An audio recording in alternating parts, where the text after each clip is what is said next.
Hello guys, it's Yordanka here. Sphinx pose and a seal pose are gentle back bends that they can be performed also if you're avoiding back bends in general. We're gonna start laying on our pelvis, and from here we're gonna push through our palms, lifting the head and lifting the chest. We're gonna slide the forearms forward, bringing the elbows underneath the shoulders. And now we have Sphinx pose. That's easy. It's also called modification of Cobra, Bhujangasana pose.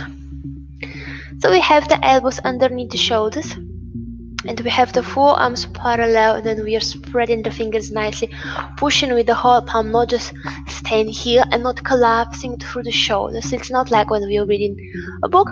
We are pushing with the whole palm, and as you push with your palm, maybe you also feel how you're also pushing through the shoulders, and that the shoulders are very strong and you're not collapsing.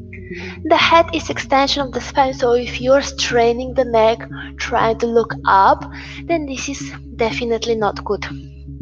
Think about lifting your chest forward and up. Imagine an invisible string is pulling your sternum forward and up. This is the bone that is connecting the ribs in front of the part of your chest. So imagine someone is pulling that bone forward and up, and your chest is naturally lifted. You don't have to think about this anymore. This will automatically engage the muscles of your upper back, and you feel how your shoulder blades are moving towards each other. The heart center is lifted, and then just allow the head to follow that movement according to the level of flexibility. You can look front or maybe gently look up. If this is hurting your lower back, if you're not ready for that posture, then you can slide the elbows a little bit forward, so then you're gonna have a small angle in your back. What about the feet?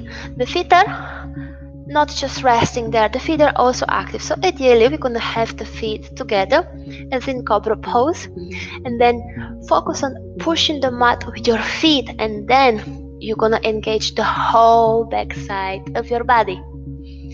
And this is exactly what we do in a back bend posture. We engage in the back side of the body. We are activating.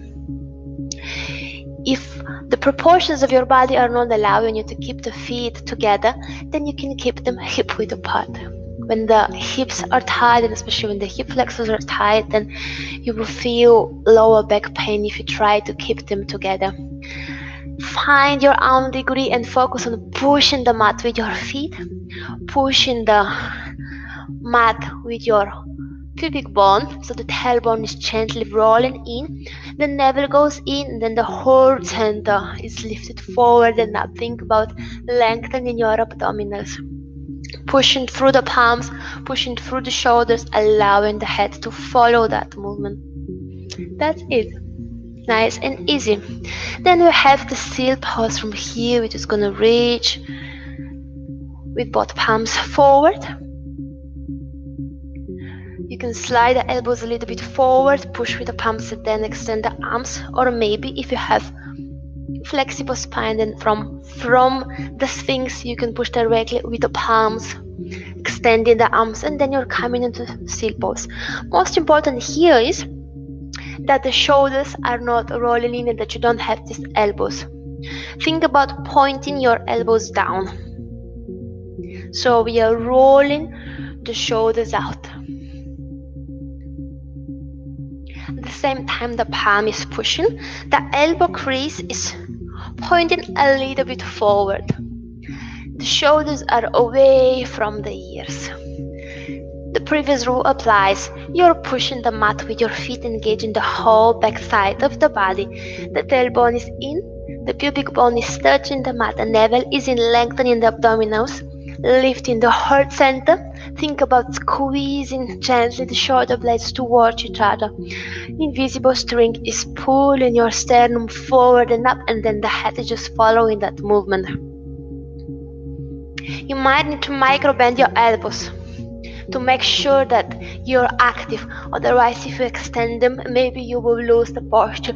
Make sure you're not straining your neck and that you're not squeezing it with your shoulders. So you want to really keep it free, and maybe you can shake the head from side to side, and then you will know if you're doing it correct or not when the neck is free.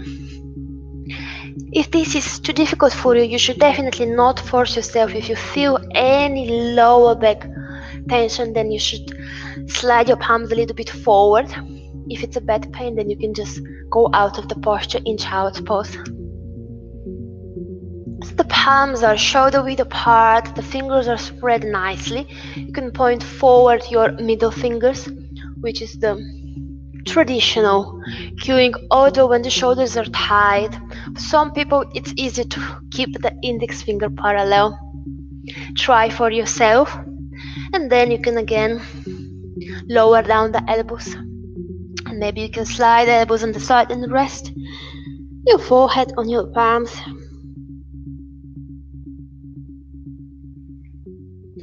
Or you can push your hips to your heels and come into child's pose for a moment.